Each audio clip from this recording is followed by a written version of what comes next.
आई काय रे विठ्ठल, मी म्हणतो जे जे गुरुदेवांकडनं शिकलो, जरा शास्त्र जे सांगतं ते परिभ्रमण करून अनेक तीर्थक्षेत्र बघून मी जाऊन येऊ म्हणतो यात्रेला. जा बाबा जा, तीर्थयात्रे सुखे जाऊ, वाचे विठ्ठल नाम गाऊ. गेले तीर्थयात्रेला. द्वारका करत करत करत करत गुजरात करून आले नाशिक. सप्तशृंगीवर भीमाशंकर, भीमाशंकरून आले आळंदीला. लगेच येतात हा. आळंदीला हे 84 सिद्धाचा सिद्ध भेटी वेळा. सिद्धेश्वराचं मंदिर इथे अनादी आहे आणि त्या सिद्धेश्वर भगवंताचं दर्शन घेतलं विठ्ठलपंतांनी. आणि दर्शन करून मंदिराला परिक्रमा करून अश्वत्थ जो आहे आपला पिंपळ, तिथे येऊन थांबले. रुक्माई मातेचे वडील सिद्धोपंतांनी बघितलं कुणीतरी दैदिप्यवान द्विज दिसत आहे. विचारलं पाहिजे कुठून आलात. तरुण आहे, तेजपुंज आहे, विद्या संपन्न दिसतो, चेहऱ्यावरून सर्व छटा कळतायत. गेले सिद्धोपंत. कुठून आलात आपण? मी द्वारकेहून आलो. आपलं नाव? माझं नाव विठ्ठल आहे. आपलं गाव? मी आपे गावचा आहे. म्हणजे तुम्ही महाराष्ट्रातले आहेत आमच्या? हा, मी महाराष्ट्रातलाच आहे. तीर्थयात्रा करत करत आलो. इकडे रामेश्वरला जायचे. असं आहे, चला मग आमच्या घरी. आजचा मुक्काम आमच्या घरी करा. अतिथी देवो भव. आणलं घरी. घाली संतासी आसने. विठ्ठल महाराज पूजा करी काया वाचा म्हणे. एका जनार्दने जाणे इच्छी लेते पुरवी. आदर सत्कार झाला, भोजन झालं. आज आमच्याच इथे झोपा. मी घरात प्रवेश नाही करू शकत, माझी तीर्थयात्रा चालू आहे. बाहेरच्या वरंड्यामध्ये झोपा. झोपले. त्याच रात्री सिद्धोपंतांना भगवंतानी स्वप्नात येऊन सांगितलं की बाहेर ओरंड्यामध्ये जे झोपलेले आहेत ना, त्यांना तुमची कन्या देऊन टाका. स्वप्नामध्ये सांगितलं.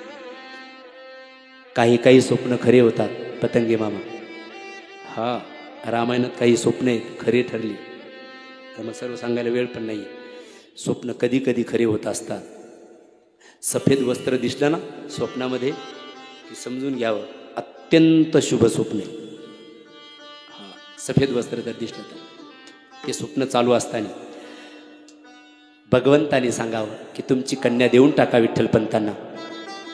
जागाला सकाळी संध्या वगैरे झाल्यानंतर जे स्वप्न भगवंताने स्वप्नात येऊन सांगितलं, तो मनोगत विठ्ठलपंतांच्या समोर सिद्धोपंतांनी सांगितलं. आम्हाला स्वप्न पडलेलं आहे.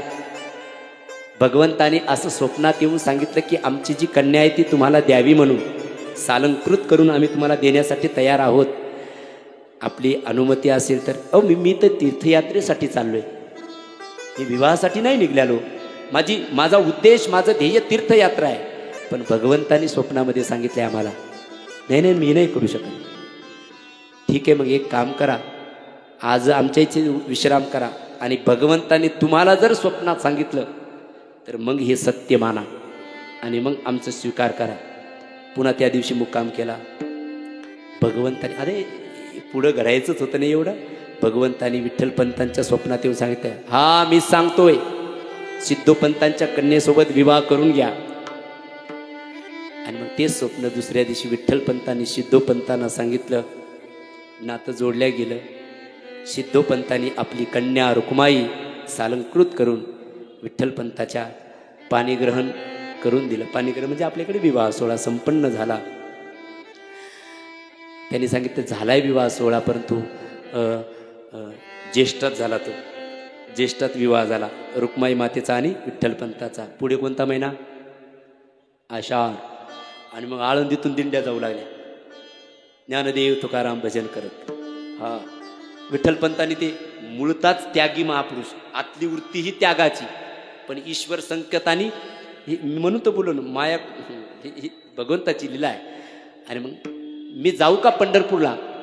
जाऊ का काय म्हणता? आम्ही पण येतो सोबत. इच्छा व्यक्त केल्यानंतर सिद्धोपंत सर्वच घरचे पंढरपूरला गेले. मला वाटतं विठ्ठल ज्ञानोबारायांची पिताश्रींनी पंढरपूरची वारी प्रारंभ केली.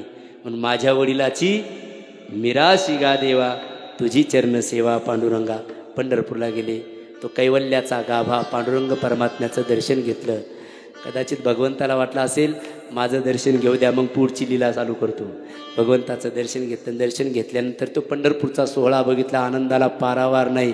विठ्ठलपंतांनी सिद्धोपंतांना सांगितलं माझी इच्छा आहे की पुढची यात्रा पूर्ण करून यावी. निघाले पुढच्या यात्रेसाठी. रामेश्वर, मग दक्षिणेकडचा सर्व भाग करत करत जगन्नाथपुरी सर्व उरकून पुन्हा आपल्या महाराष्ट्रात प्रवेश केला.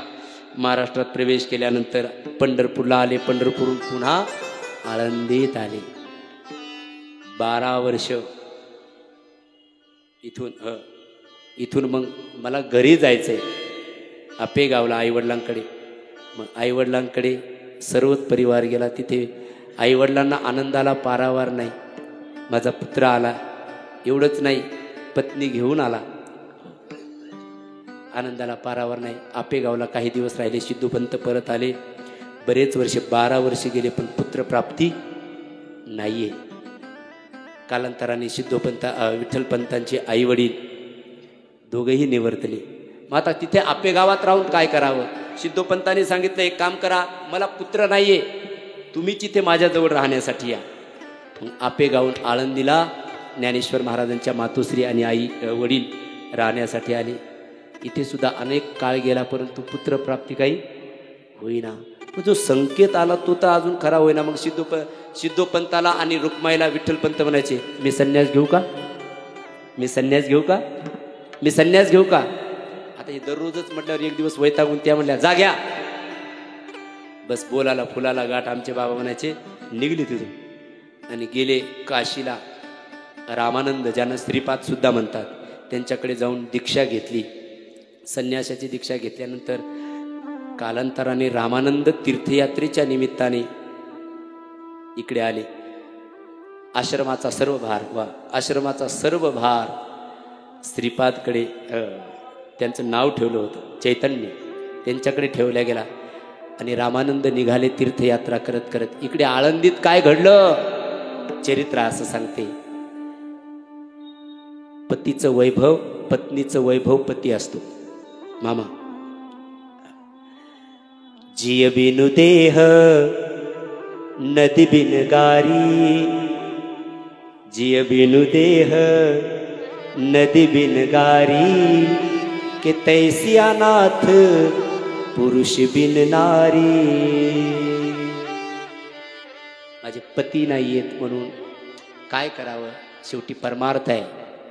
परमार्थ सर्व दुःखांना सहन करण्याची शक्ती देतो. परमार्थ करणाऱ्या माणसाने हतबल नाही झालं पाहिजे.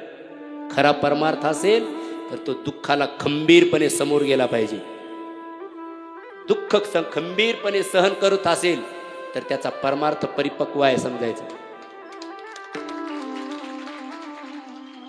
हे अश्रू दुर्बलतेचं लक्षण आहे. ते सत्य स्वीकारायचं आणि भजन करायचं. भजनाने बळ मिळतं. शेवटी भजन जे बळ देतं ते दुःख सहन करण्याची शक्ती भजन जे देतं. त्याच्यासाठी भजन करायचंय. आणि खरं सांगू परमार्थ केलेल्या माणसाची कसोटी दुःखातच कळत असते. त्याची दुःखात काय स्थिती राहते त्याच्याहून त्याचा परमार्थ कळत असतो. खरा परमार्थ करणारा मनुष्य दुःखात दळमळीत होत नाही, स्थिर राहतो. भगवंताची इच्छा.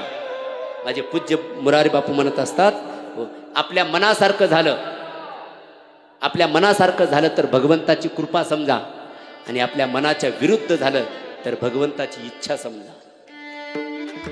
ठेविले अनंते तैसेची राहावे, चित्त्या सुद्यावे समा. मनाना ज्ञानदेव ज्ञानदेव ज्ञानदेव म्हणा. ज्ञानेश्वर महाराजाला आपलं सर्व जीवन समर्पित करून टाका. दुःखाची निवृत्ती होईल, आनंदच प्राप्त होईल. विठ्ठल विठ्ठल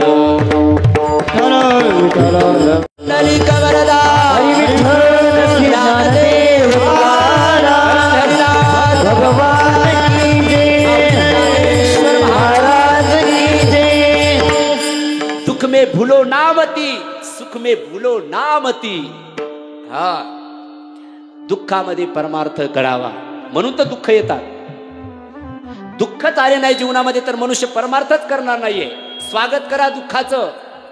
जेव्हा दुःख येते, विपत्ती येते, तेव्हा स्वागत करा की भगवंतांनी भजनासाठी ही संधी दिलेली आहे. एक वाक्य बोलू माझ्या तुकोबाराच्या प्रमाणामध्ये, जेव्हा दुःख येतात तेव्हा समजून घ्यावं भगवंत आपल्या जवळ आहे. तो आपल्याला कव्हर करून राहिलेला आहे. कारण देवाची ते खून आल्या ज्याच्या घरात, भागवत महाराज माझ्याकडे ऐका, देवाची ते खून, आपण इथे, देवाची ते खून आला ज्याच्या घरा, त्याच्या पडे चिरा संसाराशी. संसाराचा धिंगाणा होत असेल तर समजून घ्यावं हे उलट सूत्र आहे. बुद्धिवान माणसाला कुणालाच सहन होणार नाहीये. हे लोक म्हणतील या बुवा लोकांचं सांगायचं धंदे, मग सहन करा, तुम्हाला जसं इवळत बसायचं तेवढं रडत बसा.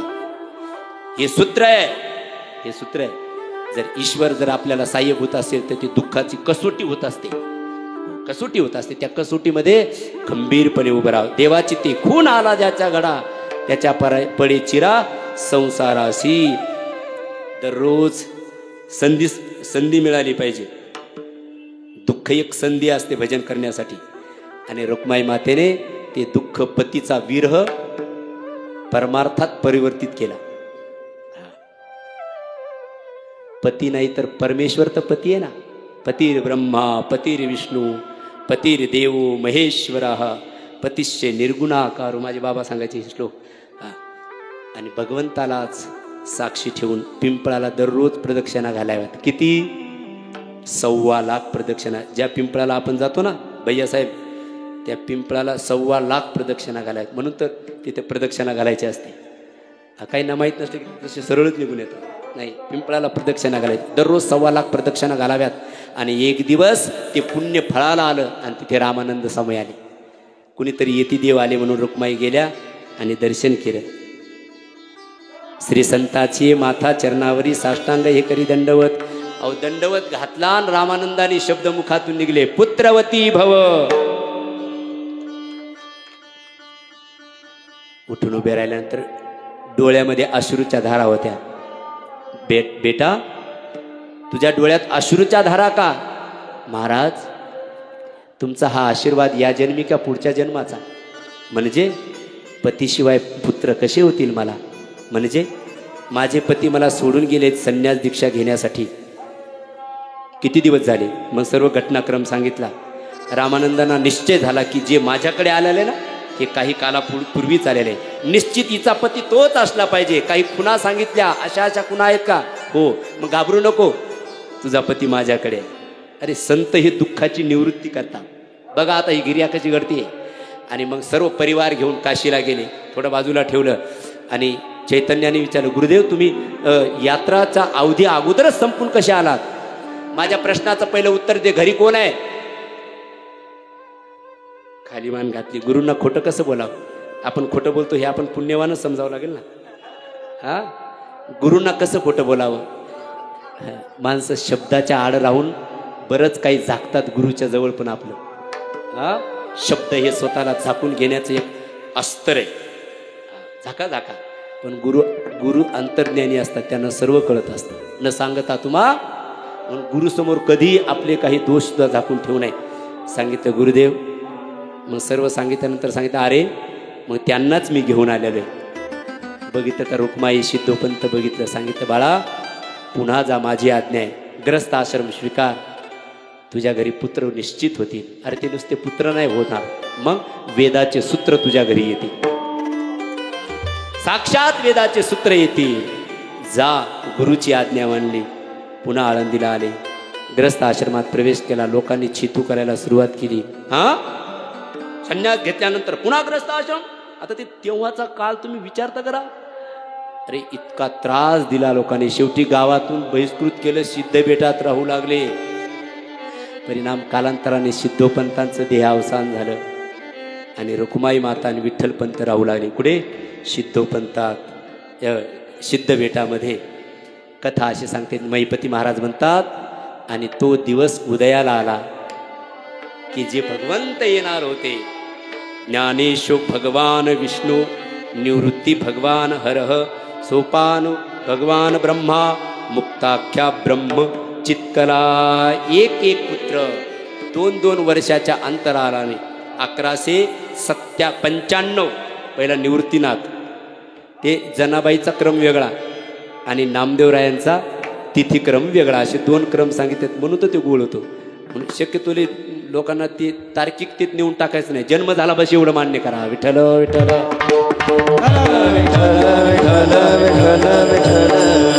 2-2 वर्षाच्या अंतराने 4ही पुत्राचा जन्म झाला. आनंदाला पारावार नाहीये. श्रावण वद्य अष्टमीच्या दिवशी रात्री 12 वाजता ज्ञानेश्वर महाराजाचा जन्म झाला. कारण साक्षात ज्ञानेश्वर महाराज म्हणजे भगवान विष्णूचे अवतार आहेत. आनंदाला पारावार नाहीये. पण मौंजी बंदर करण्यापर्यंत बाळ मोठे झाले. मोठे झाल्यानंतर मौंजी बंदर करायचं करावं काय म्हटले, थोडी तीर्थयात्रा करून येऊ. गेले कुठे? त्र्यंबकेश्वरला गेले. आता बघा आमचे बाबा तर फार रडत रडत ऐकतात. अख्खं जीवन दिलं ना त्यांनी.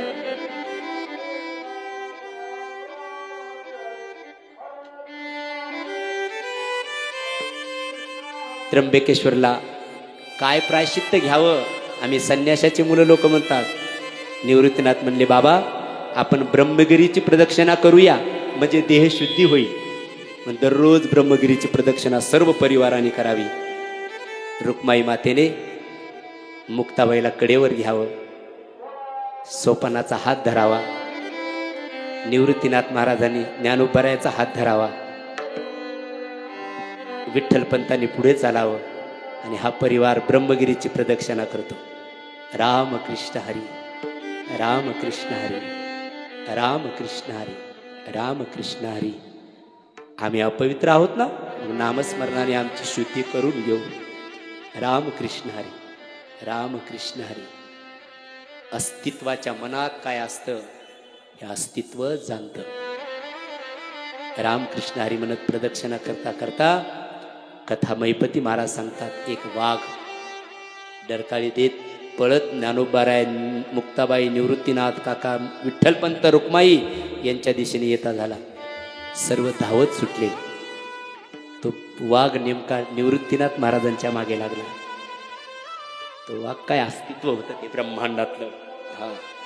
आणि घेऊन सरळ एका गुहेच्या दिशेने निवृत्तीनाथ प्रविष्ट झाले. एका गुहेत प्रविष्ट झाल्यानंतर तिथे बसलेले होते कोण? कहेनी प्रसादे, कहेनी प्रसादे. भैया इकडे पुढे या. ज्ञानोबरायचं चरित्र आहे. हे ऐकताना दुःखाची निवृत्ती होती. गहेनी प्रसादे निवृत्ती दाता ज्ञानदेवा सार चोजवीने. गहिनीनाथ महाराजांचा तेज पुंज शरीर समोर गुहेमध्ये दिसलं. ते निवृत्ती होते. नामाप्रमाणे जाऊन समोर तटस्थ उभे आहे. आणि गहिनीनाथ महाराज त्यांचीच प्रतीक्षा करत होते की कधी येईल, कधी येईल, कधी येईल. एक वाक्य बोलू. अधिकारी शिष्याची वाट गुरु पाहत असतो की कधी मिळेल मला, कधी मिळेल असा साधक जो जो सत्वात्मक वृत्तीने शुद्धी घेऊन जगत आहे, असा कधी मिळेल मला. आणि तीच प्रतिमूर्ती समोर निवृत्तीनाथाच्या रूपाने उपस्थित दिसली. डोक्यावर हात ठेवला आणि आपल्या अंतकरणातलं सर्व ज्ञान निवृत्तीनाथाच्या अंतकरणामध्ये प्रविष्ट केलं. कशा पद्धतीने? ज्ञानेश्वर महाराज म्हणतात त्याच पद्धतीने. ये हृदयीचे ते हृदयी घातले व द्वैतन मोडिता केले आपण ऐसे. अर्जुना कृपा कटाक्ष निहाळिले आपुले पदी बैसविले. बाप रखमादेव विठ्ठले भक्ता दिदले वरदान. आणि निवृत्तीनाथाला सांगितलं, जा या सर्व ज्ञानाचा प्रसार आता पुढे कर. आणि पुन्हा सर्वजण एकमेकाशी भेटी झाल्या. पण आता हे ज्ञान जेव्हा निवृत्तीनाथ महाराज त्या गुहेतून बाहेर आले, मैपती महाराज म्हणतात त्यांच्या सर्व दिनचर्येतही बदल पडला, त्यांच्या स्वभावातही बदल पडला आणि त्यांच्या वागण्यातही बदल पडला. चांगले गुरु भेटले ना तर विकृत जीवन माणसाचं सुसंस्कृत होत असतं. चांगले गुरु भेटले तर विकृत असणारं जीवन सुसंस्कृत होत असतं. म्हणून तो गुरुकडे यायचं आहे. आणि गुरु बदलत नसतात.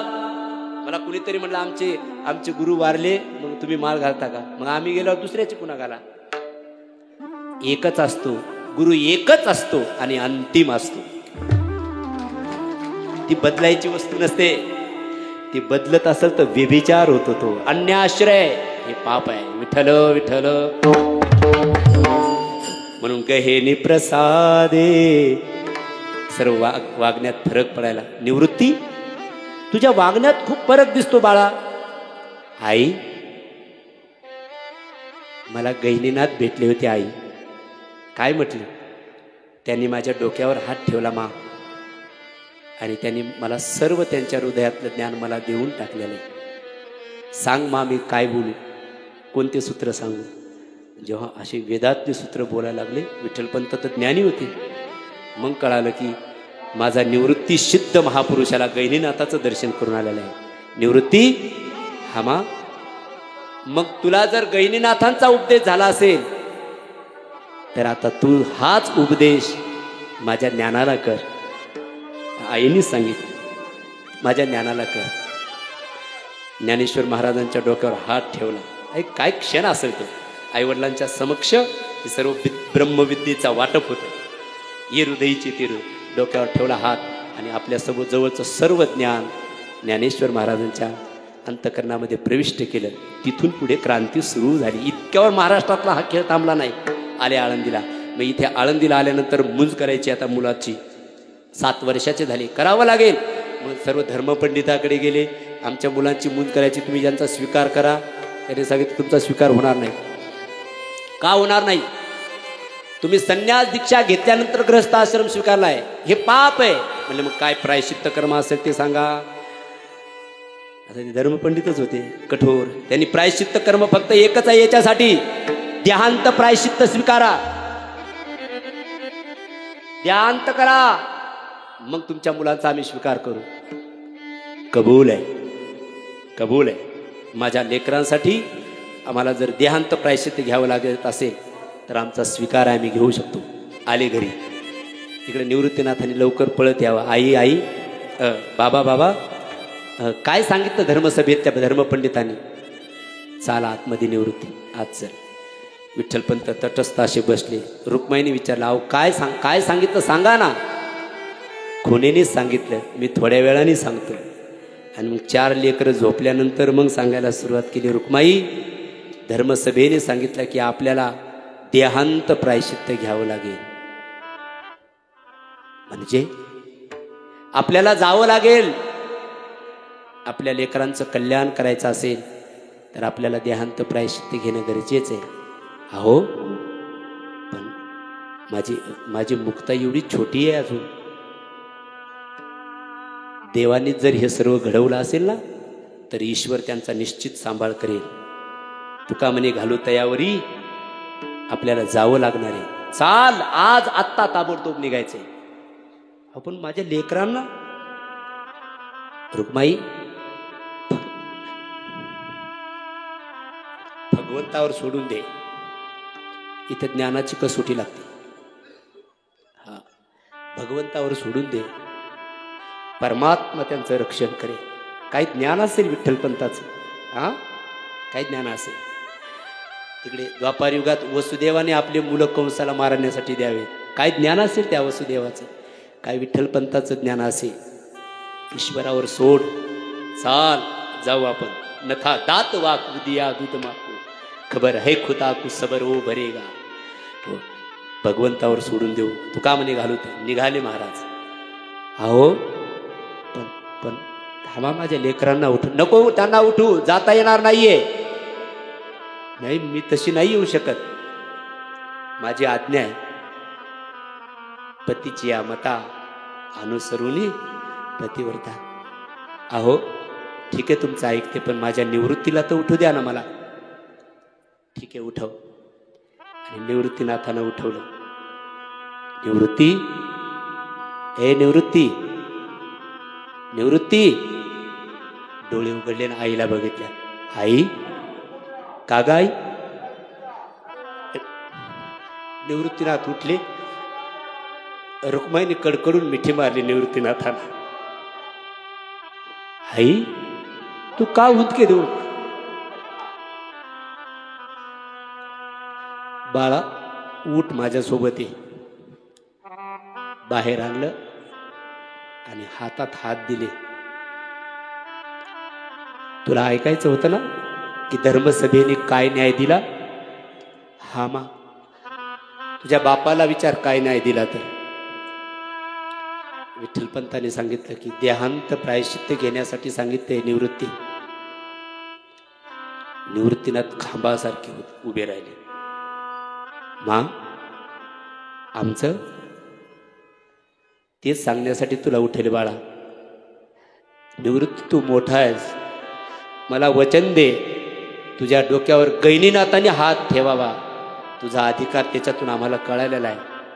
मला वचन दे आज की मी गेल्यानंतर माझी भूमिका, माझ्या मुक्ताला आईचं प्रेम, माझ्या सोपानाला आईचं प्रेम, माझ्या ज्ञानाला आईचं प्रेम तू द्यायचं. मला वचन दे बाळा, माझी कधी त्यांना आठवण येऊ देऊ नको. मा, डोक्यावर हात ठेवला. भगवंत करो माझ्यात सर्व अस्तित्व तुझ्यात येऊ बाळा, आणि ते या तिघांचा सांभाळ कर. डोक्यावर हात खेळला. दर्शन घेतलं निवृत्तीनाथांनी. चाललो. काय स्थिती असेल, एवढे दुःख आहेत आपल्याकडं हो वारकरी, एवढे दुःख नाहीत आपल्या जीवनामध्ये. आपण खूप चांगल्या स्थितीत आहोत. वजाबाकी करा आपल्या दुःखांची. निघाले दोघं. हे दोन तेजोमय 4 सूर्यांना जन्म देणारे मायबाप निघाले देहांत प्रायश्चित्त घेण्यासाठी. इकडे सकाळ झाली. सकाळ झाल्यानंतर सर्वात अगोदर सोपान काका उठले. निवृत्तीनाथ बसलेले हरिभजन करत. माझा पाय हलतो. आम्हाला, मी म्हटलं ना कठीण जातं. दादा, काय रे बाळा, आई कुठे, बाबा कुठे? शब्द नव्हते वागसाहेब, फक्त जवळ घेतलं आणि पोटाला लावलं. आणि तो रडण्याचा ध्वनी ऐकला आणि चिमुकली मुक्ता उठली. आणि मुक्ता पळत पळत पळत, ए दादा का रडतो, दादा का रडतो, आई कुठे? काय उत्तर होतं आता? निरुत्तर. अश्रू हेच उत्तर होते. छातीला लावलं आणि कडकडून मिठी मारली मुक्ताईला निवृत्तीनाथांनी. भावदशेतली प्रत्येकाची कथा आहे. कथा असे सांगते, निवृत्तीनाथ ते निवृत्ती होते कारण सांभाळ करायचा होता म्हणून स्थिर राहिले. त्याही टायमाला जेव्हा ज्ञानेश्वर महाराज उठतायत आणि विचारतात तर सांगितलं की ज्ञाना असा असा आपल्याला संकेत सांगितलेला आहे. आणि आपले आईबाबा निघून गेले. काही काही ठिकाणी असं आले की त्यावेळेला पण ज्ञानेश्वर महाराजांच्या डोळ्यात अश्रूच्या धारा नाही आल्या. म्हणजे का नाही आल्या? तर त्याचं कारण त्र्यंबकेश्वरलाच निवृत्तीनाथांनाच ज्ञानेश्वर महाराजांनी आपली आई मानलं होतं, आपले वडील मानलं होतं. गुरुच माझे आई आहे, गुरुच माझे वडील आहेत, गुरुच माझे सर्व. गुरु माता गुरु पिता गुरु आमची कुलदेवता. माझे गुरु सर्व आहे. त्वमेव माता च पिता त्वमेव, त्वमेव बंधू च सखा त्वमेव, त्वमेव विद्या द्रविणं त्वमेव, त्वमेव सर्वं मम देव देव. ज्ञानदेव म्हणे तरलो तरलो आता उद्धरिलो गुरुकृपे. सर्व कळालं. दिवस कसा गेला तो रडण्यात दिवस गेला. पण ते ज्ञानेश्वर महाराज बोलते, दादा मग आपले आई वडील गेले असतील तर चला आता धर्मसभेमध्ये विचारू त्यांना की पुढचं आमचं काय कार्य सांगा. ज्ञाना थांब आपण उद्या जाऊ. नाही आज जायचंय, आज जायचंय. काय असतं कधी कधी सात्विकतेचं तेच पण ऊर्जा घेत असतं माणसाला. आज जायचंय, आज विचारायचंय, कारण पुढचं खूप कार्य करायचं होतं. अल्पावधीमध्ये सर्व जगत सुखी करायचंय. क्षण सुद्धा वाया जाता कामा नाही. चला आले धर्मसभेमध्ये. आवाज दिला, प्रणाम. ते कर कर कर बूट वाजत बाहेर आलं. कोण? काका आले बाहेर. काय? कोण आहे तुम्ही? ते ज्ञानेश्वर महाराजच होते. निवृत्तीनाथाने सांगितलंय, मी निवृत्ती आहे, विठ्ठलपंताचा चिरंजीव आहे. तुझं काय नाव आहे? ज्ञानेश्वर महाराज म्हणते, मी ज्ञानदेव आहे, विठ्ठलपंताचा चिरंजीव आहे मी. त्या शब्दातला जसा पावर सत्य असेल ना, ते शब्द दुर्बळ नाही निघत. ज्याच्या जीवनात सत्य आहे त्याचे शब्द कधी कमजोर नसतात. कमजोर शब्द निघाले तर समजून घ्यावं, सत्यामध्ये कुठंतरी खोट आहे. सत्य भययुक्त नसतं, सत्य निर्भय असतं. ते काळाला सुद्धा भीत नाहीये. मी ज्ञानेश्वर आहे, आमच्यासाठी सांगा काय पुढची गती आहे.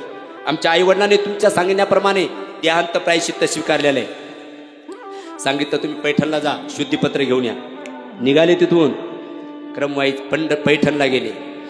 पैठणला गेल्यानंतर धर्मसभेला इथल्या धर्मपंडिताचं पत्र दिलं. पत्र वाचलं.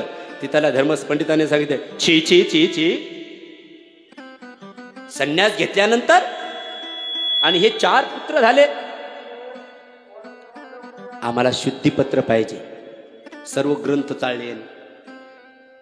तुम्हाला शुद्धीपत्र काही सांगता येणार नाहीये, ग्रंथ चेक करा, सर्व बघा काय.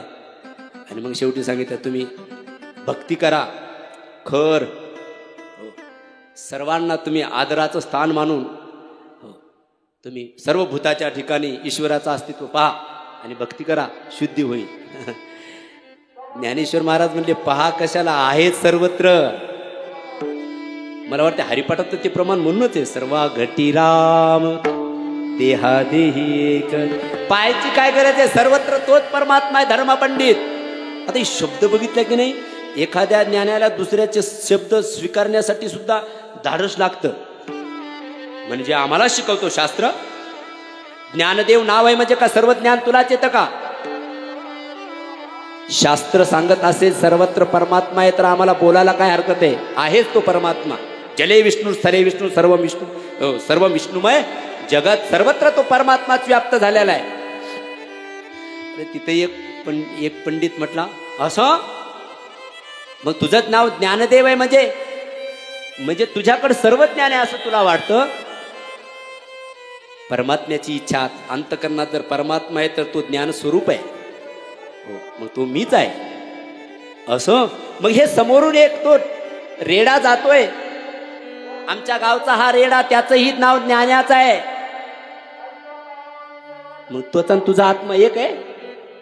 ज्ञानेश्वर महाराज म्हणले, हा त्याचा माझा आत्मा सुद्धा एकच आहे.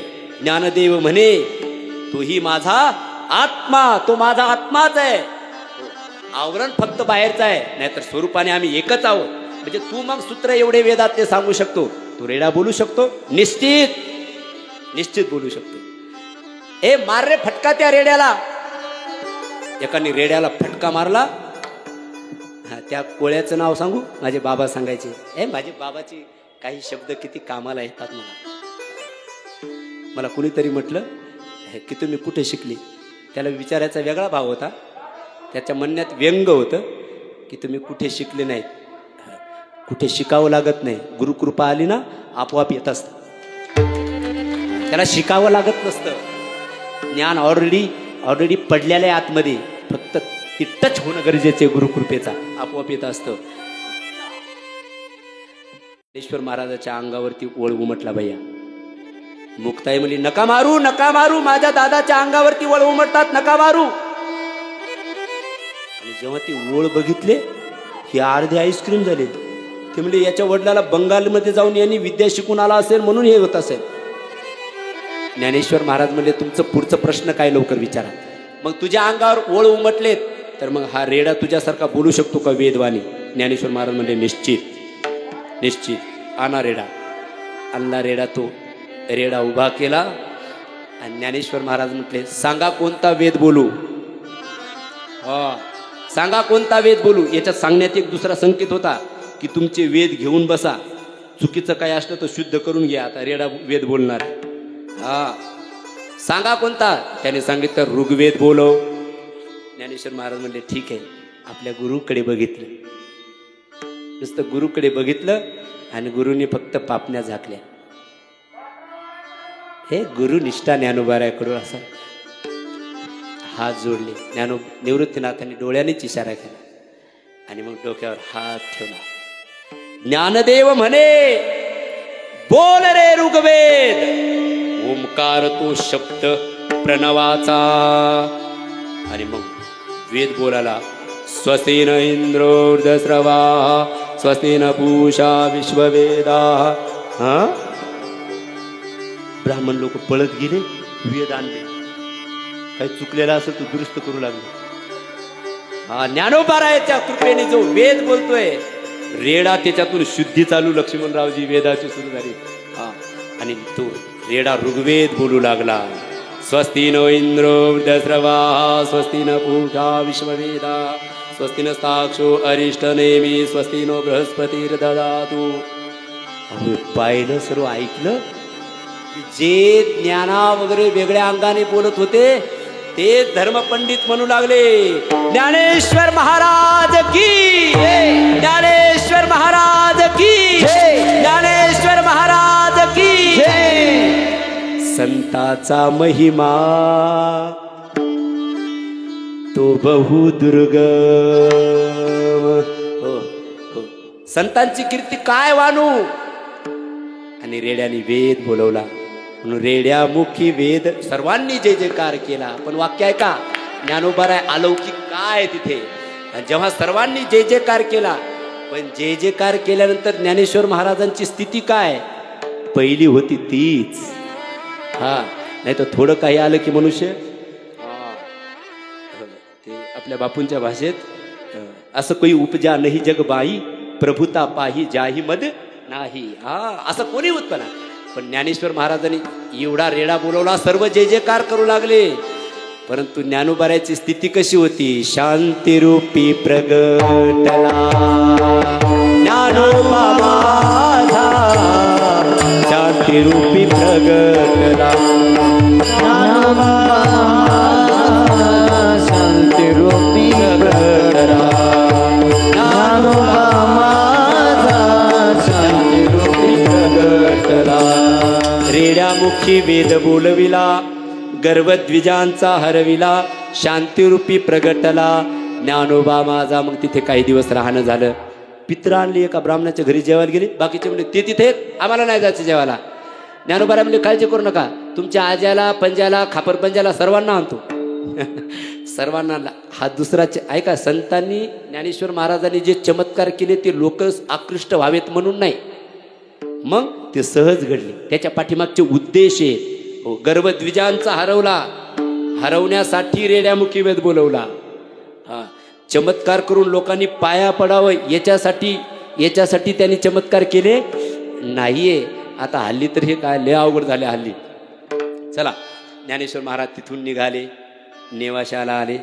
नेवाशाला निवृत्तीनाथ महाराजांच्या सांगण्यावरून ग्रंथ लिहिण्यासाठी, ज्ञानेश्वरी लिहिण्यासाठी प्रारंभ करायचा आहे. चला म्हणले, पैज खमाच्या तिकडे जिथे मोहिनीराजांचं मंदिर आहे तिथे दर्शन घेतलं, निघाले. एक प्रेत जात होतं. रामनाम सत है, रामनाम सत है. आणि ज्ञानेश्वर महाराज, निवृत्तीनाथ काका, सोपान काका, मुक्ताई जाताना दिसत होते. तितक्या त्या जे प्रेत जात होतं ते प्रेत होतं सच्चिदानंद बाबाचं. नंतर नाव ठेवलं ते. पण त्यांच्या पत्नी रडत तिने बघितलं की कुणीतरी साधू जातात, जाऊन दर्शन घ्यावं. गेली, साष्टांग दंडवत घातला. ज्ञानेश्वर महाराजांच्या समोर दंडवत घातल्यानंतर ज्ञानेश्वर महाराजांनी सांगितलं, सौभाग्यवती भव.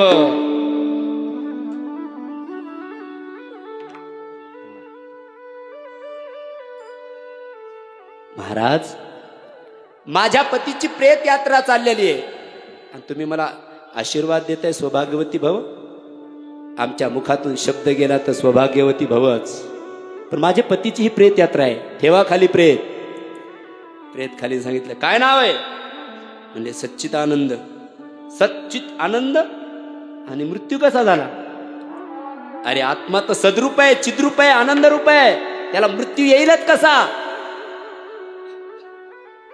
उठा, जर आत्मस्वरूपाने सच्चित आनंद स्वरूप असेल तर उठा. मेले माणूस जित उठवील. आणि त्या सच्चिदानंद बाबाच्या डोक्यावर हात ठेवला. सच्चिदानंद बाबा उठले. समोरचं अख्खं जीवन ज्ञानोबारायाच्या चरणावर समर्पित केलं. सांगितलं चला आता आमच्यासोबत. आणि त्याच पैज खांबाच्या जवळ ज्ञानेश्वर महाराज बसले. सर्व श्रोते बसले आले. अहो श्रोते म्हणजे जिथे निवृत्तीनाथ बसले असतील बाकीच्या श्रोत्यांचं काय कळत नव्हता. दादा हा ज्ञाना आपलं कार्य सुरू करा, लवकर ज्ञानेश्वरीचे लिखाण सुरू करा. आणि मग ज्ञानोबारायांनी सांगावं आणि सच्चिदानंद बाबांनी लिखाण करावं. सच्चिदानंद बाबा आदरे लेखक झाला. ओम नमो जी आद्या वेद प्रतिपाद्या जय जय स्वसंवेद्या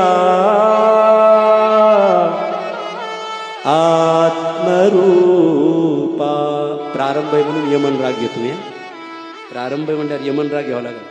देवा तुची गणेशु सकलार्थमती प्रकाश म्हणे निवृत्ती दासू. मला हा शब्द लय आवडतो बरं का ज्ञानेश्वरीतला. कोणता? म्हणे निवृत्ती दास. मी दास आहे. ज्ञानदेव म्हणे गुरुचा मी दास. म्हणे निवृत्ती दासू अवधारी जो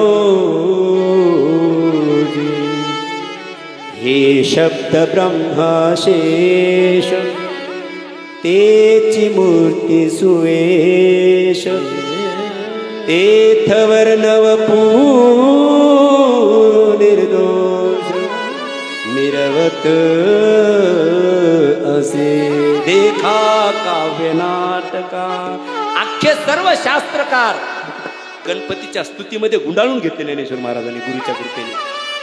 म्हणून ज्ञानेश्वरी ही तुम्ही आता तिकडे होते कैलासपीठामध्ये तिचं मंगलाचरण दररोज म्हटल्या जातं. मला हे तिकडे गेल्यावर कळालं. आपल्या ज्ञानेश्वरीचं मंगलाचरण तिथे म्हटलं जातं. म्हणे पण ते कशामुळे सर्व घडलं? म्हणे निवृत्ती दासू अवधारी जो. ज्ञानेश्वरीचं लिखाण सुरुवात झालं. महाराज अर्जुन विषाद योगो नाम झाला पहिला अध्याय. लगेच पुढे पुढे पुढे थेट 11व्या अध्यायापर्यंत.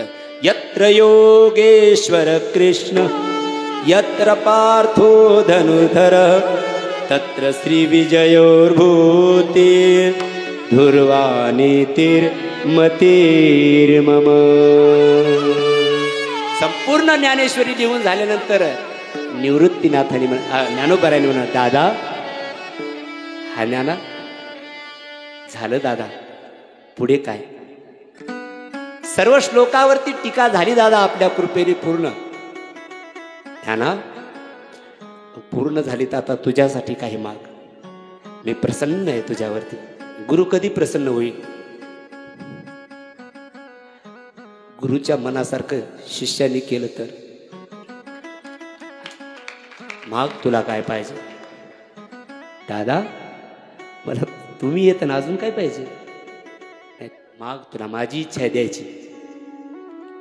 ठीक आहे दादा, आज्ञा आहे शेवटी. ठीक आहे दादा. आणि मागणी सुरू झाली. आता विश्वात्मके देवी. मी तो विश्वात्मक देव कोणता? मला कोणी म्हटलं तर मी ज्ञानेश्वर महाराज हेच म्हणतायत की माझे गुरुदेवच विश्वात्मक आहे. विश्वात्मध्ये माझे गुरुदेव. मी माझ्या गुरुला मागतोय, मला दुसऱ्याला मागायची काही गरज नाही. आता विश्वात्मके देवी येने वाग यज्ञ तोषावे तोषो निमज द्यावे पसाय दान.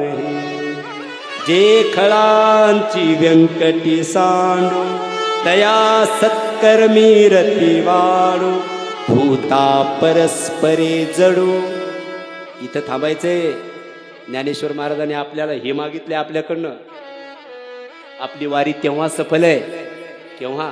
जेव्हा इथून गेल्यानंतर ज्याच्यासोबत आपलं जमत नाही ना त्याचं जाऊन दर्शन घेतल्यावर. ज्ञानोबारायांनी सांगितलंय भूता परस्परे जडू.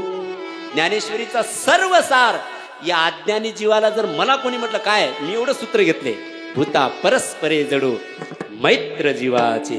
आपण ज्ञानी होऊ शकत नाही, अधिकार पण आपल्याकडे काय नाही. आपल्याकडे एवढं होऊ शकतं, आपण सर्वांवरती प्रेम करू शकतो मरायपर्यंत. हो, भूता भूता परस्परे जडो मैत्र जीवांचे. येणेवरी ज्ञान देऊ सुखिया झाला.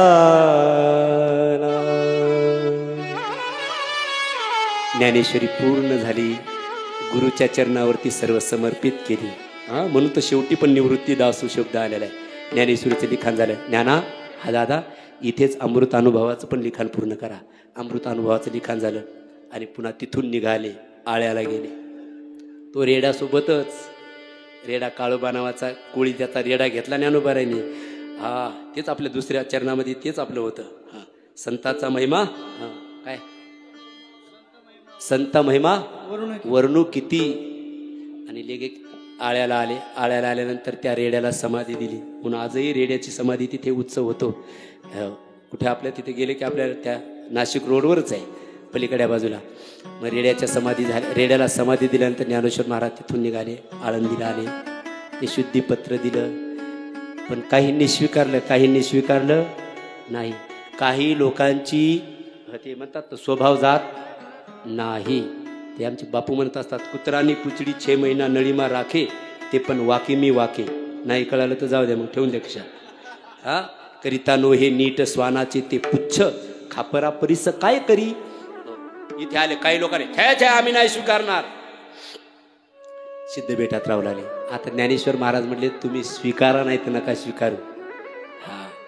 मग आमच्या अस्तित्वाने ज्ञान निवृत्तीनाथ आम्हाला आमचे आई वडील आहेत, आता आम्हाला काही गरज नाही. मग एक दिवस मुक्ताबाई म्हणली, दादा काय रे, काय ग मुक्ता, मी गावातून जाऊन येऊ. कशासाठी? सहज जायचंय. पण कशासाठी चाली मुक्ता? मला ज्ञानदादा म्हटला. काय म्हटलंय? हे निवृत्तीनाथासोबत बोलणं चाललंय. काय म्हणतो ज्ञानदादा? ज्ञानदादा म्हणतो, आई ती मांडे करायची ना, ते मांडे खायची इच्छा झाली माझ्या ज्ञानदादाला. मी करू दादा मांडे? जा मुक्ता. आली. हल्लीची आपला कोणता रोड, वैष्णव सदन रोड, गुंडरेआळी, ती कुंभार गली होती पहिली. आणि माठ आणायला गेली. माठ घेतला आणि तिच्यात मग एक काकामध्ये भेटले. ए पोरी, काय कुठे घेऊन चालली माठ? तो माझ्या ज्ञानदादाला मांडे खायचे म्हणून मी ही माठ घेऊन जाते. तुम्ही मांडे खावेत? हे इकडे मारतो. आणि मग मुक्ताबाईची मुकली पळायला लागली. असं सांगतात. विसोबा काका गेले, तो माठ घेतला आणि माठ हाताने फोडून टाकला. मुक्ताबाई रडत रडत रडत रडत चालतो रडत रडत आली इकडे. ज्ञानेश्वर महाराजांचं मुक्ताबाईवर अत्यंत प्रेम. एक वाक्य आहे का, एका चिमुकल्या व्यक्तीने तिघांना उपदेश केला. एक ज्ञानेश्वर महाराजांना, एक चांगदेवाला आणि एक नामदेवाला. या चांगल्या तत्ववेत्यांना उपदेश करणारी मुक्ताबाई रडलेली बघितली. ज्ञानदादा गैवरून पुढे गेले, कडकडून मिठी मारली. मुक्ता, दादा काकांनी माठ फोडून टाकला. मला म्हणले तुम्ही मांडे नाही खाऊ शकत. दादा मी मांडे नाही करू शकत. ज्ञानेश्वर महाराजांनी कडकडून मिठीच मारली. मुक्ता, त्यांनी माठ दिला नाही म्हणजे माठ होणार नाही, माठ दिला नाही म्हणजे मांडे होणार नाही असं समजू नको. कणिक चोर तुझा दादा आहे. आणि मग हलासन केले. माझे बाबा सांगायचे हलासन म्हणजे याला हलासन म्हणतात. तो हलासन केलं, जठराग्नी प्रदीप्त केला योगाच्या सामर्थ्याने. आणि पाठ लाल गुंद केली वागेरेकर. आणि मुक्ताईने त्याच्यावर मांडे भाजावे. आणि हे विसोबा काकाने खिडकीतून बघितलं. आमच्या बाबाच्या भाषेत सांगू, पार आईस्क्रीम झाला काय. हे तर बॉयलरच पेटलं म्हणले. आणि ते मांडे खाली. पण तिथे विसोबा काकाला वाटलं आता इथलं उच्चिष्ट तरी मिळावं आपल्याला. पण ते भल्यांना उच्चिष्ट कसं काय मिळेल मग. आणि ते दृश्य बघितल्यानंतर विसोबा काका कुठेतरी मनामध्ये थोडेसे काय कुठेतरी अंत होतोच एखाद्या गोष्टीचा. आणि मग शेवटी सांगितलं, माऊली मला क्षमा करा, मला क्षमा करा, तुमचा अधिकार आता मला कळाला. काका साष्टांग दंडवत घातला ना विसोबा काकांनी. कथा असे सांगते, ज्ञानोबाऱ्यांनी त्यांना उचलून घेतलं आणि ज्ञानोबाऱ्यांनी त्यांच्या चरणावर दंडवत घातला. काका, तुम्ही आमच्यासाठी श्रेष्ठ आहात, ज्येष्ठ आहात, वरिष्ठ आहात, तुम्ही आम्हाला आशीर्वाद द्यावा. याला म्हणतात जे खळाची व्यंकटी सांडो तया सत्कर्मी रती वाढो, भूता परस्परे जडो मैत्र जीवाचे. मग तिथून आळंदीमध्ये वास्तव्य सुरू झालं. ज्ञानोबाऱ्यामध्ये दादा हरिपाठाचं लिखाण करायचंय. लगेच हरिपाठ पूर्ण झाल्यानंतर मला तीर्थयात्रेला जायचंय. लगेच चला. गुरु आपल्या इच्छाची, शिष्याची प्रत्येक इच्छा पूर्ण करण्यासाठी कार्यरत होतो. उदाहरण आपलं पण. हां. आणि मग पंढरपूरला गेले. पंढरपूरला गेल्यानंतर दर्शन घेतलं पांडुरंगाचं आणि ज्ञानोबाऱ्याकडे पांडुरंगाने बघितलं. आनंदाला पारावार नाही, कारण विठोबाचा प्राण सखा ज्ञानोबा माझा माऊली. आणि ज्ञानेश्वर महाराज गेले, दर्शन घेतलं, चेहऱ्याकडे बघितलं. माऊली, काहीतरी मागायचं दिसतंय. देवा, न सांगता तुम्हा कळू येते अंतर. मागा तुम्हाला काय पाहिजे. मला तीर्थयात्रेला जावं असं वाटतंय आणि तुमचा नामा माझ्यासोबत द्या. ज्ञान नामाची इच्छा व्यक्त करते. इथे वारकरी संप्रदायाचा विजय आहे. किंवा इथे वारकरी संप्रदायाची सर्व प्रणाली ज्ञानेश्वर महाराजांनी स्थापन केली. वारकरी संप्रदायाचा तुम्ही काय संविधान जे आहे ते इथं परिपक्व झालं. ज्ञान घटना ज्ञान नामाची इच्छा करतं. नामदेवरायाला सांगितलं, नामा पळत आले. काय देवा, तुम्हाला तीर्थयात्रेला जायचंय. ते नामदेवराय, मी नाही जाणार, मला पंढरपूर सोडून दुसरीकडे इच्छा ना होत नाही जाण्याची. अहो, ज्याच्यासोबत जायचे ते कोण आहे विचारा ना अगोदर. कोण आहे? कोणी असून मी नाही जाणार. ते लाडके होते ना. मी नाही जाणार देवा. नामदेवा, ज्यांच्यासोबत जायचं त्यांचं नाव ऐकलं तर आनंदाने भरून जासाल. कुणासोबत जायचे विचार ना नामदेवा, सांगा देवा कुणासोबत जायचे. आणि मग भगवंत नामदेवरायाला सांगतात, प्रत्यक्ष परब्रह्म मूर्ती ज्ञानेश्वर करीतसे आदर संगतीचा. साक्षात परब्रह्म असणारे ज्ञानेश्वर महाराज तुमच्या संगतीची इच्छा करतात. जा त्यांच्यासोबत. शेवटी बळजबरीने पाठवलं आणि निघाल्यानंतर भगवंतांनी ज्ञानोबाऱ्याला सांगितलं, माऊली, हे माझं लाडकं लेकरू आहे बरं का, याचा सांभाळ करा. कोण? नामदेवराय. लाडका लढीवाळ नामा माझे ताने, तयाला मजवीन कोण आहे अरुषभा पुढे. नामा माझे वेडे मार्गी मागे पुढे सांभाळावे. जावे स्वस्ती क्षम यावे शीघ्रतम. निघाले तीर्थयात्रा करत करत करत पंजाब पर्यंत नेले. ते त्या दिवशी गोविंदगिरी महाराज म्हटले. गोविंददेवगिरी महाराज घुले महाराजाच्या कार्यक्रमात नामदेवराय ज्ञानोबाराय जर पंजाब पर्यंत जाऊ शकतात तर आपल्या हुमान तिथं होते तुम्ही पण. सर्व आपल्या संतांसमोर बोलले ते म्हणजे जर ज्ञानोबाराय आणि हे जर सर्वजण भारत परिभ्रमण करत आपला वारकरी संप्रदायाचा ध्वज घेऊन गेले असतील तर हल्लीच्या लोकांवरती खूप मोठी जबाबदारी आहे की ती ज्ञानोबारायची इच्छा अजून ध्वज हा तिकडे जाण्यासाठी प्रयत्न करावा. आम्हाला कोणी नावं ठेवले काही नाही, पण आम्ही ते सुरूच केलं. आम्ही महाराष्ट्र ओलांडून निघलो गुजरातमध्ये. चाललो आम्ही तिकडे. जायचं आहे तिकडं, पण जायचं असेल तर काही हेतू घेऊन नाही. आपले ज्ञानेश्वर महाराज, आम्ही दररोज ज्ञानोबारायचं भजन म्हटल्याशिवाय दुसरं काही म्हटलं नाही तिकडे.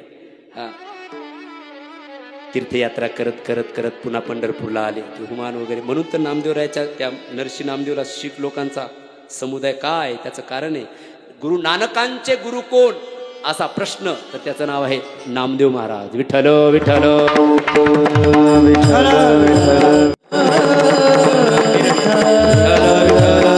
आणि तीर्थयात्रा करून मग पंढरपूरला आले. पंढरपूरला आल्यानंतर माऊंद्याचा कार्यक्रम झाला. लगेच होतं बरं का. आणि माऊंद्याच्या कार्यक्रमात मग कीर्तन झालं. कुणाचं? माझंच होतं. नामदेवरायाचं कीर्तन होतं. मग नामदेवरायांनी कीर्तन केलं. माऊंद्याचा कार्यक्रम झाला. सर्व संत मंडळी आपापल्या तीर्थयात्रा करण्यासाठी निघून गेले. असा बराच काळ गेला. पुन्हा कार्तिकीची वारी आली. पुन्हा संत मंडळी पंढरपूरला आले. कार्तिकीचा सोहळा पूर्ण झाला आणि कार्तिकीचा सोहळा झाल्यानंतर भगवंत ज्ञानोबारायाकडे गेले. ज्ञानोबारायाने हात जोडले. ज्ञाना, देवा, आता थांबावं म्हणतो मी. आता 20व्याचे क्षण. आता थांबावं म्हणतो. म्हणजे मला आता तुमच्यामध्ये लीन करून घ्या देवा. तुमच्याजवळ मला समाधी द्या. आता थांबण्याची इच्छा आहे. मोठी माणसं आपलं कार्य झालं की थांबत नाहीये. मला तुमच्याजवळ समाधी द्या. नाही नाही, नको. ज्ञाना, तू अजून काहीतरी माग. मला दुसरं काही माग, हे नको मागू. मला भक्ती माग, मुक्ती माग. ज्ञानोबाराय म्हणले, न लगे मज भुक्ती, न लगे मज मुक्ती, तुझ्या चरणी आती. मला तुझ्या चरणाजवळ आश्रय दे देवा. आता काही नको, भक्ती नको, मुक्ती नको. भगवंत म्हटले, माऊली, झाडाखाली झाड वाढत नसतं. झाडाखाली झाड वाढत नाही. तुम्ही इथे नाहीये. तुम्हाला जायचं, समाधीच घ्यायची असेल तर तुमच्यासाठी जागा निश्चित आहे, अलंकापूर. सर्व संतांना भगवंताने सांगितलं, बरं का रे बाबांनो, माझा ज्ञाना समाधीस्थ होणार आहे. सर्वजण चला, वद्यवारीसाठी आलं पंढरपूरला. निघाली. तिथली यात्रा संपली. काल अभंग म्हटला नाही का, अलंकापुरीस पांडुरंग आले. आले म्हणायचं. इथं आता ते गेले तिकून नेले, पण आपण इथं आले म्हणायचं. अलंकापुरीस पांडुरंग आले, समाधिस्थ केले ज्ञान दे. उरकोणी सोहळा संगे संत मेळा, विठोबा राहिला आळंदीत. अष्टमीला भगवंत सर्व संतांना घेऊन आले. इथला सोहळा खरा अष्टमीपासून सुरुवात असतो. अष्टमी झाली, नवमी हे सर्व वाद्य वाजतायत, सर्व भजन करतायत. लुप्तली नादी, लागली समाधी, मुनिजर नर नारी लोकारे, पंडित ज्ञानी योगी महानुभव. सर्वजण भजन करतायत. नवमी झाली, दशमी, आणि दशमीच्या दिवशी सर्वांनी कीर्तन केलं, भजन केलं. एकादशी, द्वादशी आणि तो त्रयोदशीचा दिवस. सकाळपासून सर्व वातावरण विरह रसात बुडल्यानं सर्वजण व्याकुळ होऊन रडू लागले. आज माऊली आपले समाधिस्थ होणार, माऊली आपले समाधिस्थ होणार. भगवान शंकरही होते आणि भगवान विष्णूही होते. पांडुरंगाच्या रूपाने भगवान विष्णू आहे आणि सिद्धेश्वराच्या रूपाने भगवान शंकर आहे. उठविला नंदी शिवाचा तो ठवळा, उघडली शिळा विवराची. नामदेवरायांचे जे पुत्र आहेत, नारा, विठा, गोदाम, सर्वांनी आतमध्ये गेले. समाधीचं आसन पूर्ण स्वच्छ केलं. कारण याच ठिकाणी ज्ञानेश्वर महाराजांची याच्या अगोदर 108 वेळा समाधीस्थिती झालेली. ही 109वी समाधी जी चालू आहे ती झालेली आहे ती. आणि मग सर्व आसन, सिंहासन, दर्भाचं आसन टाकलेले आहे, पुष्पमाला, मंजुळा टाकलेल्या आहे. इकडे बाहेर काय झालं क्रिया, इकडे निवृत्तीनाथ, भगवंत ज्ञानोबारायाचा दोघांनी हात धरला आणि ज्ञानोबारायांना स्नान घालण्यासाठी बाहेर आणतायत. स्नान घालायला कोण आहे हो? जगन्माता रुक्माई आहे. भगवंताच्या पटराने आहे सर्व. आणि सर्वजण, ही माझ्या भावदशेतली कथा आहे. आणि सर्वजण ज्ञानेश्वर महाराजांना चंदन लावू लागले. चंदनाची उटी लावतायत. पण श्रीनिवास महाराजांना बोलू द्या, मी उभा आहे. तर माझी मुक्ताई म्हटली, आई. कुणाला? रुक्माई मातेला. हो. पांडुरंग म्हणतात, अगं रुक्मिणी, मुक्ता काय म्हणते ऐक ना. काय ग मुक्ते? आई, माझ्या दादाला मला उतनं लावायचे. असू शकत नाही अशी मुक्ता. भावात्मक चरित्रातली मुक्ताबाईने ज्ञानोबारायला चंदनाचा लेप करावा, उटणं लावावं, काय प्रसंग असेल. डोळ्यात अश्रूच्या धारा आणि चंदन लावता येईल. ज्ञानोबाराने तिचा हात धरावा. मुक्ता, तू जर रडलीस ना तर तुझा दादा समाधी घेऊ शकणार नाही. तू माझी ऊर्जा आहेस मुक्ता. अगं ताटीमधून मी जेव्हा पर्णकुटीत जाऊन बसलो तेव्हा तूच मला बाहेर काढलं ना ग. आणि मग तू आज रडतेस तर मग मी तुझा हा दादा समाधी कसा घेऊ शकेल. मुक्ताई म्हणावं, दादा तेव्हाचा क्षण वेगळा होता, आजचा क्षण वेगळा. तू गेल्यावर आमचं सर्वांचं जीवन हे शुष्क होऊन जाईल. जसे की प्राण नाहीये, धरण फुटावं आणि जसा पाण्याचा लोंढा निघावा तसं सर्वांच्या नेत्रातून हे दृश्य बघून अश्रूच्या धारा वाहून लावी ती पदर डोळी असी. मुक्ताईचा हात धरा. मुक्ता, तुझ्या दादाला बळ दे. म्हणून तर मेहूनचे लोक आहेत ना, जळगावचे, मुक्ताईनगरचे, ते काही म्हणत असतात, ज्ञानोबारायला सुद्धा बळ देणारी आमची मुक्ता आहे. असं अवश्य तो स्वाभिमान असलाच पाहिजे त्यांचा. ज्ञानोबाराय म्हणावं, तू माझी ऊर्जा आहे मुक्ता, तुझ्या दादाला बळ दे. अगं तू मोठ्या मोठ्यांना बळ देणारी आहेस. सांग देवाला तू गुरु शिष्यत्व करून दे. शिष्यत्व घेतलं, त्या स्वीकारलं त्यांनी तुझं. 1400 वर्ष काळाला थापण मारणारा त्याला उपदेश केला, त्याला बळ दिलं. आज तुझ्या दादाला पण बळ दे मुक्ता. मुक्ताबाईंनी कडकडून मिठी मारली, हुंदके देऊन रडू लागली.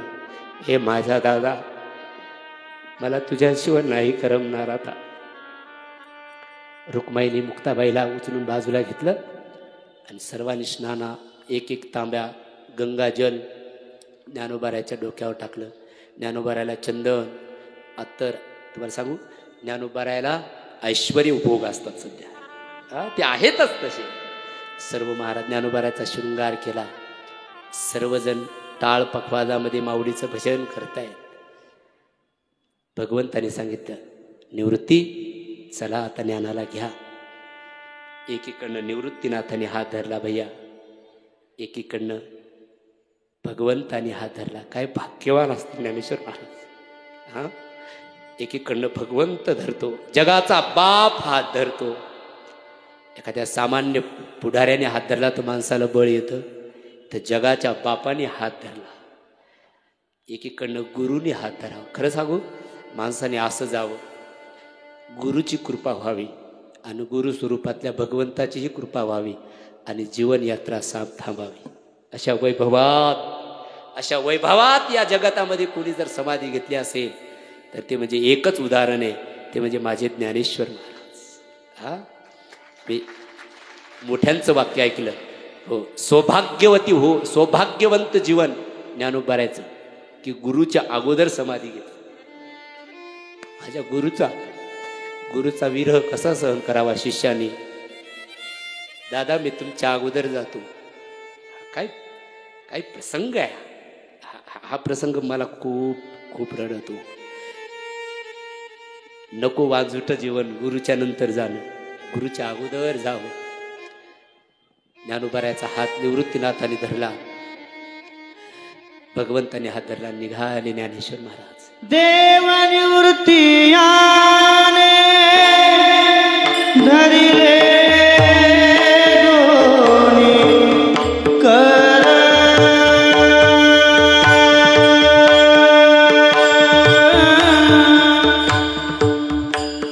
देव निवृत्ती आने धरिले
माऊली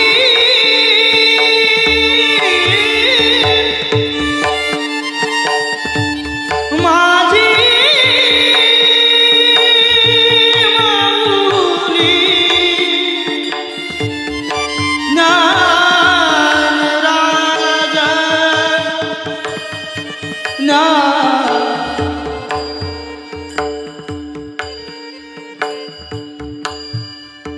ज्ञानराजा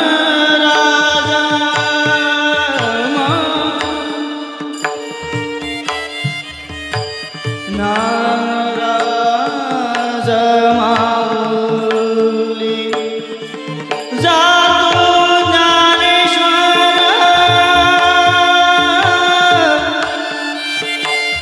माऊली माऊली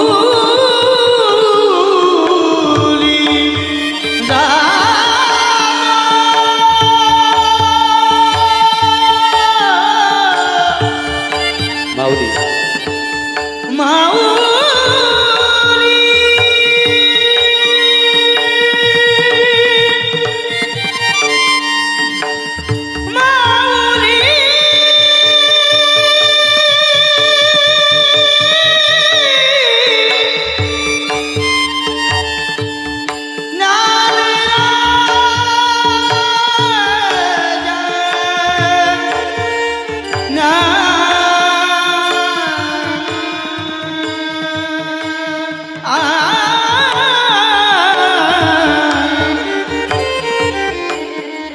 जातो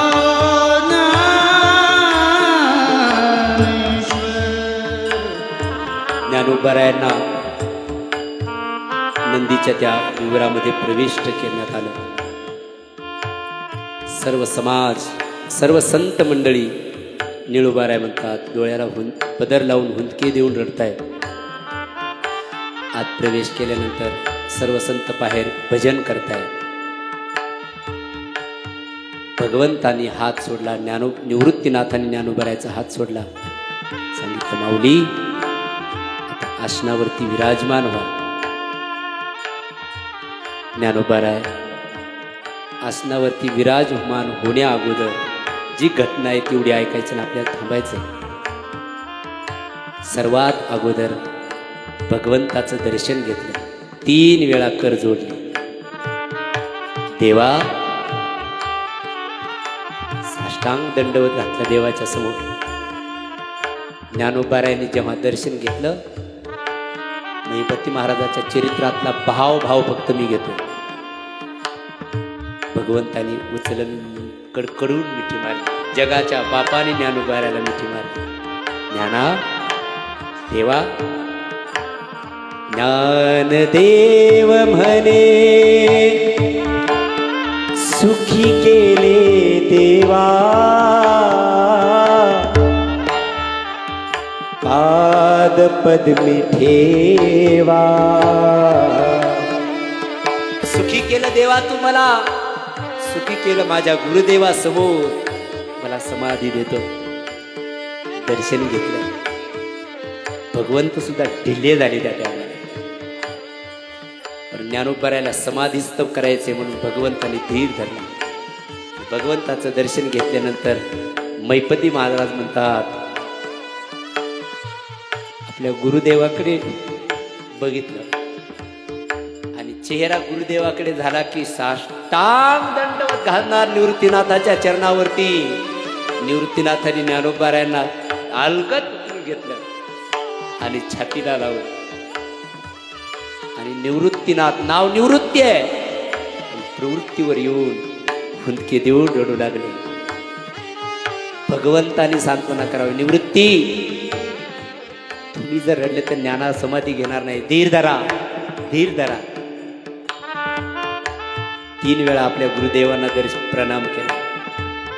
दादा येतो आता, आमच्याकडनं काही चुकलं असेल तर आम्हाला क्षमा करावी. तेव्हाचं प्रमाण इथे विशेष आहे. निवृत्तीनाथ रडतायत, भगवंत सांत्वना करतायत. तुम्ही निवृत्ती आहात, निवृत्ता देवा सर्व खरं आहे, परंतु मी का रडतो माहिती आहे?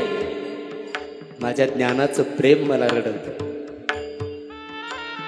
माझ्या ज्ञानाने मी सख्खा भाऊ त्याचा, पण गुरु शिष्याचं नातं जे निभावलं ही क्रांती माझ्या ज्ञानाने या जगातामध्ये करून दाखवली. कधी अमर्यादा केली नाही माझ्या ज्ञानाने माझी. अमर्यादा याने केली नाही कधी, अमर्यादा याने. मला वाटतं गुरुचा हा आशीर्वाद मिळणं त्या शिष्यासाठी सर्व संपत्ती आहे, सर्व धन आहे. अमर्यादा याने केली नाही कधी, गुरु शिष्यपण शिकले. हे गुरु शिष्याचं नातं माझ्या ज्ञानाने यशस्वीरित्या पार पाडलं. ते प्रेम मला रडवतं. धीर धरा. आणि ज्ञानेश्वर महाराजांचे दोघांनी हात धरले, सिंहासनावरती बसवलं. ज्ञानोबरायांनी पद्मासन घातलेलं आहे, 2 हात मुद्रा केलेली आहे आणि समोर दोघं आहे, एक भगवंत आहे आणि आपले गुरु आहे. भगवंताची छबी डोळ्यामध्ये साठवली, गुरुदेवाची छबी डोळ्यामध्ये साठवली. मला जर कोणी म्हटलं तर कशा पद्धतीने? हृदयामध्ये गुरुला ठेवलं ज्ञानोबरायांनी आणि डोळ्यामध्ये भगवंताला ठेवलं.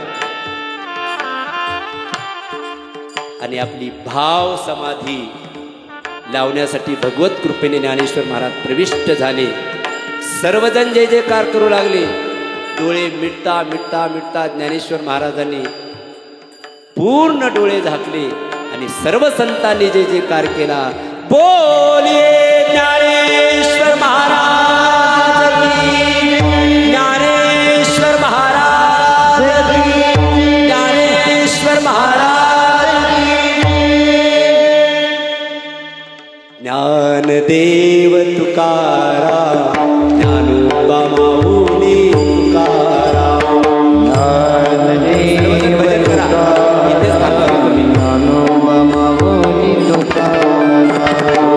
ज्ञानदेव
विराहाचा महिमा.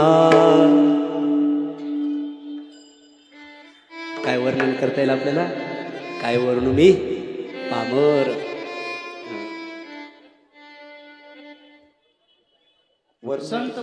संत महिमा वर्णू किती.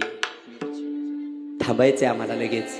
मी विनंती करे, ज्या ज्ञानोबारायांसाठी तुम्ही 10 ते 1 पर्यंत थांबलाय, तुम्ही माऊलीसाठी थांबला ना गेटवरचे? हां, तर मग माऊली समाधीस्थ झालेले आहेत. आता मी पुढं अजिबात काहीच बोलणार नाही, पुढचा प्रसंग पण सांगणार नाही. पण तुम्ही महाप्रसाद घेतल्याशिवाय जाऊ नका अशी सर्वांना विनंती करतो. गेटवरचे सर्वजण अगोदर आम्ही बसू आणि मग आम्ही नंतर बसूया. महाप्रसाद घेतल्याशिवाय जाऊ नका अशी सर्वांना विनंती करतो. पुढचा प्रसंग, तो विराहाचा प्रसंग माझ्याच्याने सांगणं शक्य नाही आहे. आता ती निवृत्तीनाथाची स्थिती, मुक्ताबाईची स्थिती, नामदेवाची स्थिती, आपण त्याच्यामध्ये प्रवेश आता करू पण शकत नाही आहे. तो विराहात्मक प्रसंग ज्ञानेश्वर महाराजाच्या समाधी सोहळ्याचा आज आपल्याला इतका त्रास देतो, तर त्या टायमाला काय दुःख, काय ती स्थिती असेल. अशा या भगवान ज्ञानोबारायांच्या 727व्या संजीवन सोहळ्या, समाधी सोहळ्यानिमित्ताने आपण सर्वजण या ठिकाणी उपस्थित राहिलात. मी या आळंदीमध्ये राहतो, या बाबांच्या गादीची सेवा करतोय आम्ही. तुम्ही सर्वजण दरवर्षी येता, असंच येत राहा. माऊलींसाठी या आणि माऊलींचा आनंद, माऊलींचं सुख आपण प्राप्त करा अशी सर्वांना विनंती करतो.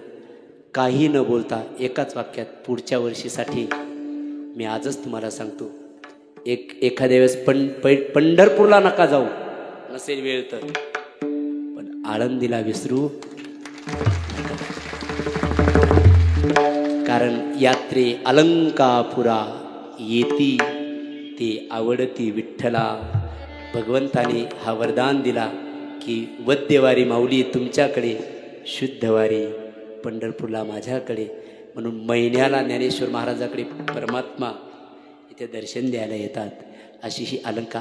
पंढरपूरला गेले तर फक्त देवाचं दर्शन आहे, आणि आळंदीला आले तर ज्ञानोबारायचंही दर्शन आहे आणि भगवंताचंही दर्शन आहे. म्हणून या अलंकापूरचं काही माझ्यासाठी नाही, माऊलीच्या समाधीला आपण नम्रता म्हणून एकदा जोरदार टाळी वाजवा आणि माऊलींना विनंती करा, माऊली यावर्षी तुम्ही आम्हाला बोलावलं, पुढच्या वर्षी पण आम्हाला बोलवा. आमच्याकडनं काही चुकलं तर तुम्ही क्षमा करा. करा क्षमा अपराध, महाराज तुम्ही सिद्ध. नाही विचारिला अधिकार मी आपुला. तुका म्हणे ज्ञानेश्वरा, राखा पाया पै किंकरा. आम्ही किंकर आहोत, तुम्ही शंकर आहात. तुम्ही आमचे अपराध पोटात घालता म्हणून आम्ही तुमच्याजवळ येऊ शकतो. अशीच आमच्यावर दया ठेवा माऊली, आणि आम्हाला पुढच्या वर्षी पण बोलवा. आम्ही अवश्य येऊ. त्या श्रीनिवास महाराजांनी नाही पत्रिका दिली तरी आम्ही येऊ. आम्हाला यायचं आहे असा. म्हणून पुढच्या वर्षीचं निमंत्रण काय देऊ, पण सेवा करतो म्हणून इथे पुढच्या वर्षीचे तुम्हाला मी आजच याच्यापेक्षा कोणतं सुख पाहिजे आता? हो दा, यालाच म्हणायचं 3 घंटे दुःखाची आत्यंतिक निवृत्ती आणि परमानंदाची प्राप्ती. हो, गीती गाता आम्हा सापडला रे रे रे. वाचा गीत गाईजे, वाचा गीत गाईजे. ज्ञानेश्वर महाराज म्हणतात, हो स्वस्वरूपा, बाह्य जगताचा विसर पडावा आणि स्वस्वरूपामध्ये वृत्ती स्थिर व्हावी. तेव्हा आपणच म्हणायचं अहम ब्रह्मास्मी, मीच वासुदेव आहे, मीच परमात्मा आहे. अशा स्थितीमध्ये आपण 3 तास थांबलोत ना, 3 तास आपण अशा स्थितीमध्ये थांबलोत. हे जे मोमेंट आहेत, हे जे क्षण आहेत, हे जे पल आहेत, ही जी घडी आहे, आपल्या जीवनामध्ये सांभाळून ठेवा. घरी गेल्यानंतर कधीतरी बसा कोपऱ्यात एखाद्या रात्रीला. आम्ही आळंदीत जसं ज्ञानोबारायांसाठी रडलो तसं आम्हाला आता रडायला काय येत नाही. माऊली कृपा करा ना, तुमची आठवण येऊ द्या ना आम्हाला. छतावर जा, शेतात घेतले तर झाडाखाली बसा आणि माऊलीचं स्मरण करा. ज्ञानोबाराय तुमच्याजवळ भेट द्यायला येतील तुम्हाला. म्हणून आमच्या डॉक्टर बाबांचा शब्द आहे, घरालाच आळंदी करा आणि तिथे राहून माऊलींचं स्मरण करा आणि पुढच्या वर्षी पुन्हा या वारीसाठी आपण षष्टीला या मठामध्ये या, अशी सर्वांना निमंत्रण पत्रिका शब्दातली पुढच्या वर्षीची आताच देतो. आणि वाणीला पूर्ण विराम देण्या अगोदर मी तुमचा खूप वेळ घेतला असं नाही भैया, खरं सांगू, तुमच्या जीवनातला हा वेळ खरा मी तुमचा कारणी लावला. आता एवढ्या या आनंदात, एवढ्या या भाव विश्वामध्ये गेल्यानंतर जर आपल्याला पुन्हा प्रपंचाचीच आठवण येऊन जर इथे सुद्धा ते स्मरण होत असेल तर मग गंगेत राहून ते कोरडं राहिल्यासारखं आहे. एक वाक्य सांगतो, नाही या आनंदासी, बस याच्यापेक्षा दुसरं सुख काही नसतं. ब्रह्मसुख काय आहे तर ब्रह्मसुख हेच आहे, कंठी प्रेम दाटे, नैनी नीर लोटे, हृदयी प्रगटे, राम रूप गदगद गिरा, बहे जल नीरा. बस म्हणून कबीरा हसना छोड़ दे, अब रोने से कर प्रीत, बिन रोए कित पाइए, प्रेम पियारे मीत, बिन रोए कित पाइए, प्रेम पियारे मीत. माझी बाबाची ऊर्जा काय म्हणत असं तुम्हाला पाहू काय म्हणत असं सांगू. हे लेकरांनो, मला असताना तरी थोडा खेद वाटला हे सर्व केल्यामुळं, असताना तरी थोडासा खेद वाटला. पण तुम्ही एवढं भजन एकत्र येऊन सर्व भाव एकरूप होऊन इथं तुम्ही या मठामध्ये माझ्या भजन करता. आता मला धन्य वाटतं की मग कष्ट करून हे बांधलं. त्यांना आता वाटत असेल की मी धन्य झालो, हे करून माझं व्यर्थ नाही गेलं. कमीत कमी सर्व लेकरं भजन करतायत. हा आश्रम फक्त आणि फक्त भजनासाठी आहे आणि ते भजन करावं. ज्याने येईल त्याने हो आपलाय म्हणून इथं भजन करा. एक आमच्या पूज्य बापूंचं स्मरण करून माझ्या बाबांच्या पादुकेचं भेट घेण्यासाठी पूज्य बापूंनी यावं, याच्यापेक्षा अजून काय धन असावं आम्हाला. मला बापू हे विठ्ठल दादा इथे आहेत, ते म्हणजे श्रीनिवास, मला ते बेटा म्हणतात. बेटा श्रीनिवास, तेरे गुरु की चेतना आश्रम में ही है. बस अजून याच्यापेक्षा प्रमाणपत्र कोणतं पाहिजे. ते प्रमाणपत्र नाही, ते प्रेमपत्र होतं. अशा पूज्य बाबांच्या चेतनामयी सानिध्यात